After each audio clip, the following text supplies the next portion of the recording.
Nós vamos para a unidade 4. A unidade 4, capítulo 4, é Jesus, sua vida e sua obra. Nós vamos mergulhar agora num conhecimento sobre Cristo. Quem é Cristo? Quem foi? Quem é? O que ele significa para nós? O que ele fez? Então nós já falamos um pouco sobre Deus e agora nós vamos falar os pontos principais que você precisa saber sobre quem é realmente Jesus. Amém? Jesus não disse que veio trazer uma verdade. Ele disse, eu sou a verdade. Jesus não veio trazer uma religião, nem uma filosofia, nem conjunto de regras como código de conduta. Jesus veio trazer Ele mesmo. Ele é a ressurreição e a vida. Para receber essa vida, temos que conhecê-lo.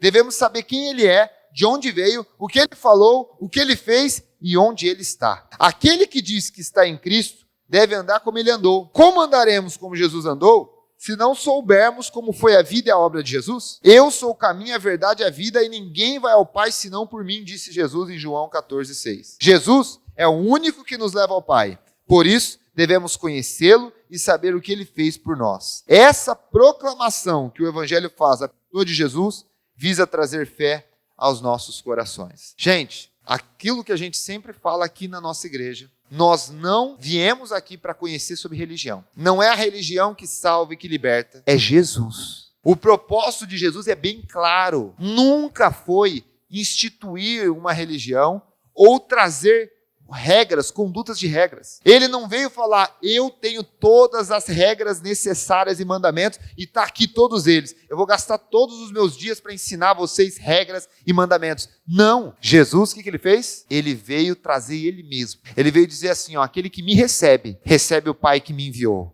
Aquele que me ouve e guarda as minhas palavras, eu estou nele. Eu estarei convosco todos os dias. Não é o meu ensino, mas eu mesmo, aquele que me recebe, pode chegar ao Pai.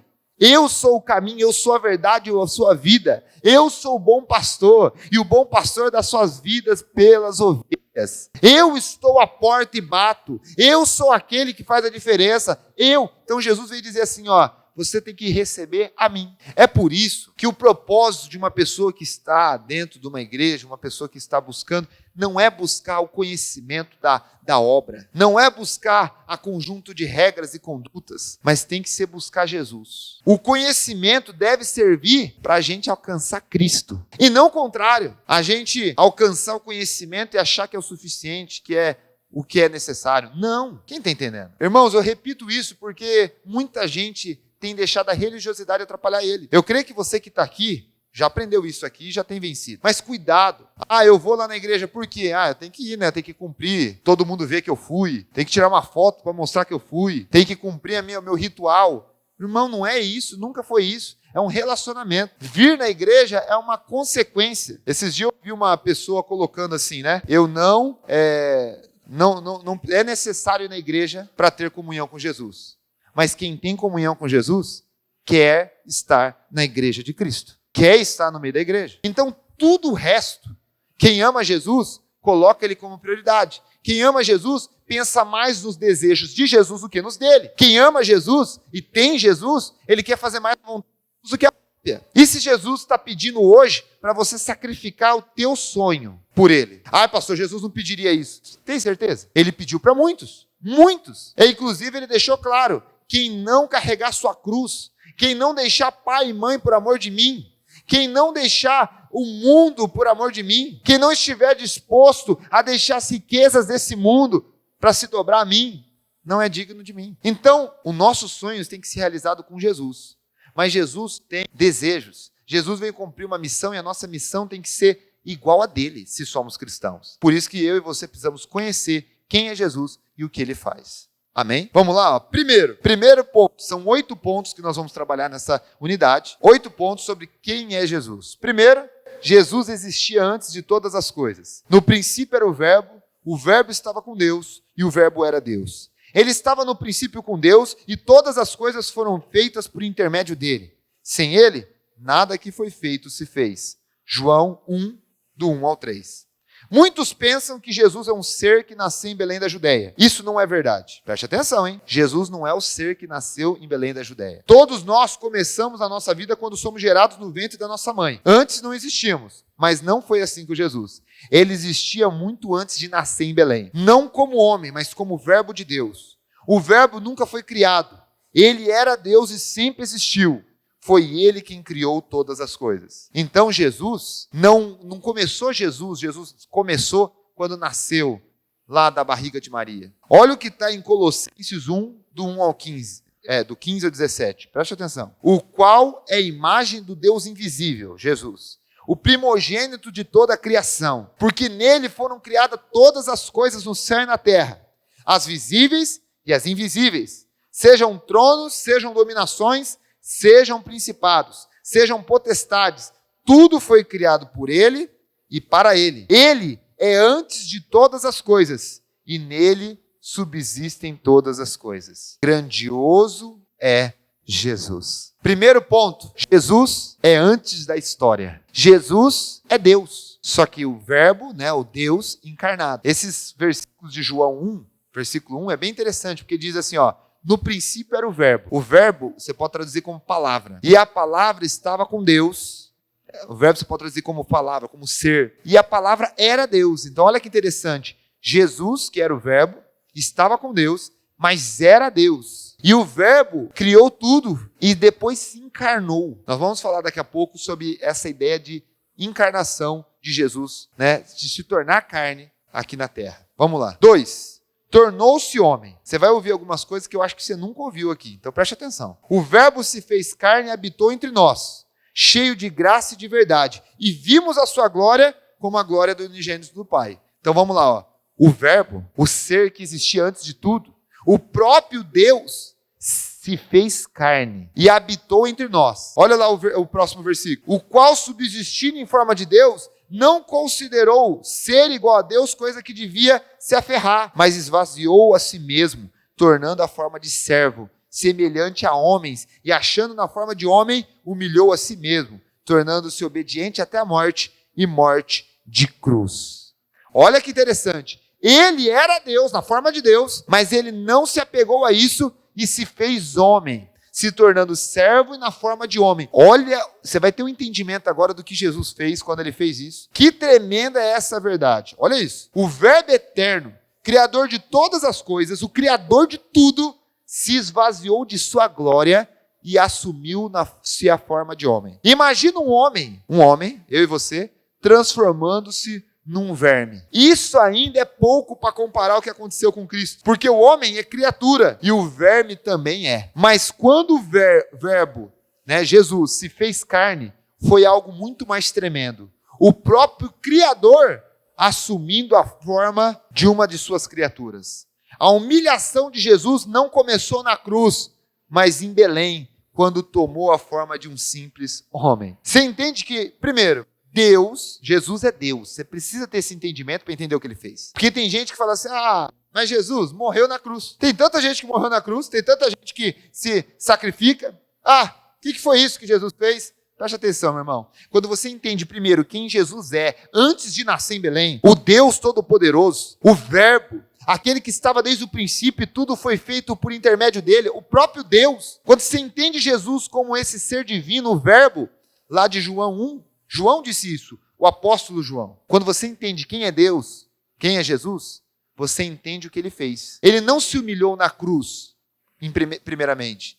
Ele se humilhou nascendo na terra. Imagina eu e você nos colocarmos agora e virarmos um verme. Essa relação de nós com o verme, é o que está escrito aí, não se compara à relação de Jesus, quem é Jesus, para se tornar um humano. Então, que Jesus se fez homem, a gente está falando que o próprio Deus, o Criador, o glorioso, aquele que ninguém criou, aquele que é eterno, ele tomou a forma de um ser que vive poucos anos, que tem começo e fim, um ser que faz parte da criação, um ser inferior, uma criatura que somos nós.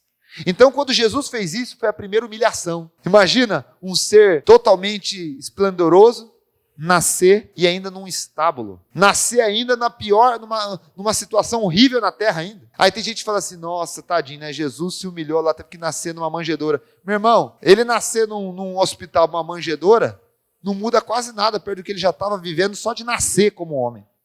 Então essa foi o primeiro passo de amor por nós, se humilhando, tornando a forma de homem por amor a nós. Nunca é demais salientar que nossa fé é no Deus homem Jesus Cristo.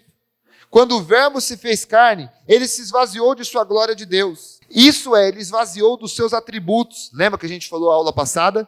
Qualidades e capacidades de Deus. Se esvaziou daquelas qualidades, lembra que a gente falou? Que só Deus tem, todas elas. Ele se esvaziou, mas nunca deixou de ser a pessoa do Verbo. Ele continuou sendo o Verbo, mas agora em carne humana, esvaziado da sua glória. Mas não totalmente. Ele tinha em sua humanidade toda a glória possível da verdade e da graça de Deus. Isso é um mistério. Maravilhoso é Jesus. Amém? Glória a Deus. Quem está entendendo, diga amém. Então vamos lá. 3. Vive uma vida perfeita e irrepreensível. Lá em 1 Pedro 2,22 diz: ele não cometeu pecado, nem a sua boca se achou engano. Primeiro Jesus se esvaziou, tornando-se homem. E depois, como homem, continuou se esvaziando. De que forma? Não fazendo nunca a sua própria vontade. Olha isso. O texto de Filipenses 2 diz que ele se humilhou, sendo obediente até a morte. Qual foi o pecado de Adão? Fez sua própria vontade. Agora, Jesus, o último Adão, veio para trazer sempre a vontade do Pai. Fazer sempre a vontade do Pai. Por isso as Escrituras dizem que ele nunca cometeu pecado, porque nunca fez sua própria vontade. O diabo tentou Jesus desde o princípio para que ele fizesse a sua própria vontade. Mas Jesus sempre permaneceu obediente ao Pai até a morte e morte de cruz. Esta aula, gente, eu estou dando só pinceladas, mas você viu que tem um monte de versículo para você ler. Esses versículos, eles embasam frase por frase. Você viu os versículos? Porque tudo que está escrito aqui está sendo tirado da palavra. A palavra é a nossa base de fé. Se alguém falar, não, Jesus não é assim, não. Está na palavra. Jesus, primeiro, ele veio como o segundo Adão. O primeiro Adão é aquele de Eva, que fez a própria vontade, não a de Deus, quando foi lá e comeu do fruto. Esse foi o primeiro erro. Agora, Jesus, está escrito na palavra que ele veio não para fazer a sua vontade, mas a vontade daquele que enviou ele. Ele mostrou que ele não veio para fazer a vontade humana, é isso que ele quis dizer, como homem. Mas apesar de estar como homem, ele continuava fazendo a vontade de Deus. Ele tinha os desejos humanos que eu e você temos, mas ele fazia a vontade de Deus como eu e você devemos fazer. Então, além de se tornar homem, esvaziar da sua glória e dos atributos divinos, agora, ele também esvaziou-se da sua vontade humana, sendo servo e obediente até a morte, morte de cruz. 4. Fez uma obra tremenda e grandiosa. Concernente a Jesus de Nazaré, como Deus ungiu com o Espírito Santo e com poder, o qual andou por toda parte, fazendo bem, curando a todos os oprimidos do diabo, porque Deus era com ele. Na vida de Jesus, não admiramos somente a sua santidade, mas também o poder que se manifestou no seu ministério. Ele fez muitos milagres, prodígios e sinais. Ele curou enfermos, deu a vista aos cegos, ressuscitou os mortos, andou sobre as águas, multiplicou o alimento, pregou às multidões, fez discípulos e ensinou a agradar ao Pai. Com que poder ele faz isso? Ele não fez nada como Deus, pois havia se esvaziado da forma de Deus e vivia como homem. Portanto, ele precisava do poder do Espírito Santo para fazer a obra de Deus. Por isso, o Pai se alegrou tanto no seu batismo, porque naquele momento veio sobre ele o Espírito Santo. Tudo que Jesus fez foi pelo poder do Espírito Santo de Deus. Era novamente o esvaziamento de Jesus, assumindo as limitações de homem e sua necessidade do Espírito Santo para cumprir o seu ministério. Tremendo é Jesus. Chegamos na metade dessa unidade sobre Jesus. E eu preciso que você entenda algumas coisas agora. Primeiro, muitas e muitas religiões não são cristãs, apesar de acreditarem, falarem de Jesus. Não são cristãs em sua essência. Por quê? Porque não creem em tudo isso que a gente está falando. Parece coisa simples, não parece? É isso que eu quero que você aprofunde o teu conhecimento e abra os olhos. Parece muito simples, mas não é. Tem religiões por aí que acredita que, por exemplo, Jesus é um ser de luz iluminado, mas é um homem como eu e você, que nasceu, mas que era mais evoluído. E que eu e você podemos chegar nessa evolução. Isso é uma outra religião, gente. Isso não tem na palavra, isso não foi um propósito de Deus, isso não é bíblico. Então, como pode ser cristão uma pessoa que acredita nisso, em evolução espiritual? É linda a ideia, a religião. Tem cada coisa linda, gente. Só que a verdade é uma só. Só uma é a verdade espiritual. E nós estamos aqui porque nós cremos que a Bíblia, primeiramente, é o que vai revelar a verdade de Deus para a humanidade e para nós. E não outro livro, e não a ideia de outro homem. Nós temos Jesus como primeiro, Jesus como fundador do cristianismo. Afinal, só é cristão aquele que crê e vive como Jesus. Por isso é importante conhecer Jesus. Mas tem outras religiões que o livro de cabeceira da pessoa, um dia nós vamos ter uma aula só sobre religiões aqui. Não quero atacar nenhuma, mas você precisa entender. Tem religiões que o livro de cabeceira da pessoa é o fundador da religião. É o nome do fundador ou fundadora. E ele segue os ensinos e os livros, o entendimento e a revelação e a visão daquele fundador e daquela fundadora. Isso, para quem é cristão, é errado, é pecado. Por quê, pastor? Porque um verdadeiro cristão, ele só tem um livro que ele considera sagrado, como bússola, como norte, que é a Bíblia Sagrada. E a Bíblia Sagrada não por causa dos homens que estavam nelas, porque os homens que estavam nela e escreveram ela são como nós, mas pela inspiração divina, pelo Espírito Santo agindo. O mesmo Espírito que estava lá no princípio está aqui hoje, por exemplo, tocando em nós. É essa a ideia. É um evangelho muito mais vivo do que um evangelho apenas de estudo. É um conhecimento que o Espírito Santo traz no nosso interior, do que apenas por palavras vazias. Não é ter alguém... Irmão, se aparecer alguém... O próprio apóstolo Paulo disse isso. Tem um versículo que diz assim, se alguém pregar um outro evangelho, diferente do que vocês aprenderam de Cristo, ele disse isso. Ainda que seja um anjo do céu, ou eu mesmo, desconsidere esse evangelho. Põe esse versículo, pastora, no grupo, fazendo favor. No grupo do Trilho 2.0. Que alguém pregue um outro evangelho. Gente, mas é um líder religioso, que seja o líder religioso que for. Cristo é o próprio Deus que encarnou e fez tudo por nós e veio nos ensinar. A Bíblia Sagrada é o único livro que deve ser lido, mas com entendimento, com estudo, para tirar os entendimentos da nossa fé e da vontade de Deus. Ele é o mesmo durante 2 milênios. As religiões todas que a gente conhece por aí foram todas criadas ou surgiram de 1 século, 2, 3, 4 séculos para cá. As religiões mais antigas vão ter 1.500 anos, por exemplo. Vocês estão ouvindo? 1.500, 1.700 anos. Ainda não deu tempo de escritura de toda a Bíblia Sagrada, meu irmão. O livro qual nós seguimos é um livro inspirado por Deus que durou séculos e mais séculos para ser escrito. Aí tem gente que fala assim, não, mas aquela pessoa é boa. Ser bom não significa nada. Ser bom é a gente querer ganhar mérito próprio, glória própria. Mas eu tenho que seguir aquela pessoa porque ela é boa. Meu irmão, você está glorificando a pessoa, já está errado. A glória deve ser toda de Deus, porque sem Ele nada podemos fazer. E Jesus, esvaziando da sua glória, mostrou isso. O capítulo que nós lemos agora, o capítulo 4, fala sobre a obra tremenda de Cristo. E você leu o que a gente leu aqui? Ele se esvaziou e Ele não podia fazer nada se não fosse pelo Espírito Santo. É por isso que tudo que acontece, a gente dá glória a Deus. Você vai cuidar da tua casa, da tua família, você vai prosperar, você vai ter ideias, vai servir a Deus, vai conseguir fazer tudo cheio do Espírito Santo. E a glória é dele. Por isso, que também dando um adendo aqui na aula, repetindo coisas que eu tenho repetido, mas para você aprender, que eu digo que Deus se importa com tudo, olha para mim, tudo que você faz, tudo. Pastor, como assim? Ser religioso e vir na igreja e servir a Deus na igreja não é, nunca será o bastante o suficiente. Tem gente que às vezes está sempre na igreja, serve a Deus e trabalha. O cara é o cara da igreja, do ministério. Mas em casa ele não é um bom marido, não é uma boa esposa, não é um bom filho, não é um bom pai. Está errado. A Bíblia fala o tempo todo sobre casamento, sobre família, sobre educação de filhos. A Bíblia não veio só para ditar regras dentro de um quadrado de igreja. Aqui, meu irmão, é o lugar que nós nos reunimos, tanto para exaltar Deus em comunhão, porque igreja é uma palavra, nós vamos ter uma aula, já está chegando a aula, que nós vamos ter sobre o que é igreja. Igreja é uma palavra originária que significa pluralidade. Igreja é uma palavra plural. Só é igreja quando está reunido com os irmãos. Então a gente vem para ser igreja, porque a ideia, a vontade do Senhor é que sejamos igreja. E também a gente se reúne para que juntos possamos cumprir o propósito de Jesus. Para ganhar uma cidade dessa, é importante estarmos unidos, multiplicarmos a visão. Então é importante, igreja. A família é muito importante, você tem que cuidar da família. Ei!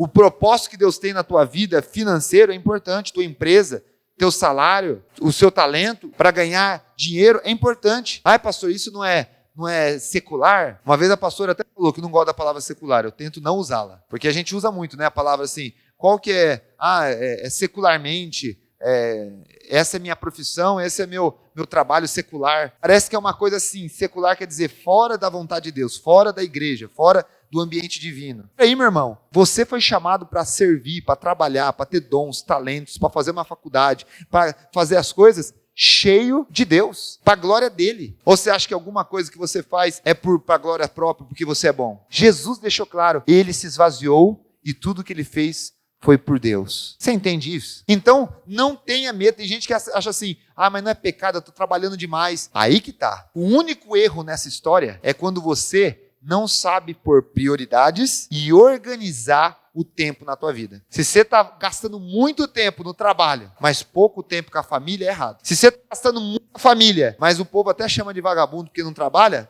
tá errado. Se você gasta muito tempo com o trabalho e fala assim, não, eu trabalho para cuidar da família, e ama a família e cuida da família, mas nem tem espaço para o ministério, para o chamado de Deus, para o propósito de Deus, para cuidar da obra do Senhor, inclusive cuidando e ganhando de alma. Porque preste atenção, que o maior foco, na verdade o principal, é ganhar e cuidar de almas. Se você não tem tempo para fazer isso, contribuindo com o teu ministério, está errado. E se você faz tudo isso, eu sou uma pessoa que ocupa o meu tempo, eu cuido da família, cuido do ministério, eu trabalho, eu ganho dinheiro, eu cuido dos filhos e ainda eu sirvo a igreja. Aí você olha para a pessoa está com uma olheira funda, quase morrendo na saúde, vai durar pouco tempo, aproveita. Está errado, porque a palavra do Senhor fala sobre cuidar da própria saúde, que nós somos templo do Espírito Santo, e Jesus cuidou da sua saúde, Jesus cuidou do seu ministério, Jesus ensinou a cuidar da sua família, Jesus, ele se preocupava com os seus discípulos, que era a sua família terrena. Jesus não abandonou sua mãe, mas até na cruz ele falou assim, filho,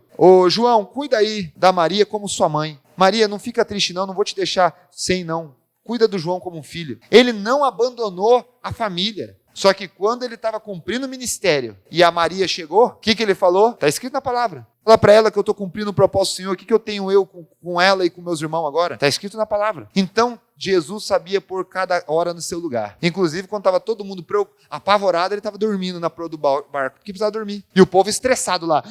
Nós vai morrer! Aí Jesus, deixa eu dormir. Como está a sua vida? Você está sendo cristão? Ser cristão é isso. É dar glória para Deus em tudo, é cuidar de todas as áreas da sua vida, é você entender que Jesus é a nossa religião, Jesus é o caminho, Jesus é a verdade, Jesus é a vida, e buscar Jesus. Amém? Eu vou encerrar, e aí na próxima aula a gente começa da onde parou, tá bom? Do ponto 5 de quem é Jesus. Porque os próximos 5 pontos, nós estamos na metade, né? Porque são 8 pontos, mas os próximos 5 pontos também eu quero falar com mais calma, bem profundo, e você vai entender um contexto geral de quem é Jesus, de o que ele fez, né? Ele era desde o princípio, mas ele se fez homem, habitou entre nós, não fazendo a sua vontade, mas a vontade daquele que o enviou, e cumpriu a obra do Senhor através do Espírito Santo. Grandes coisas. A gente já aprendeu até aí, e agora nós vamos entender o restante, do que ele fez se humilhando, morrendo, ressuscitando, e dele voltar para nos buscar. Amém?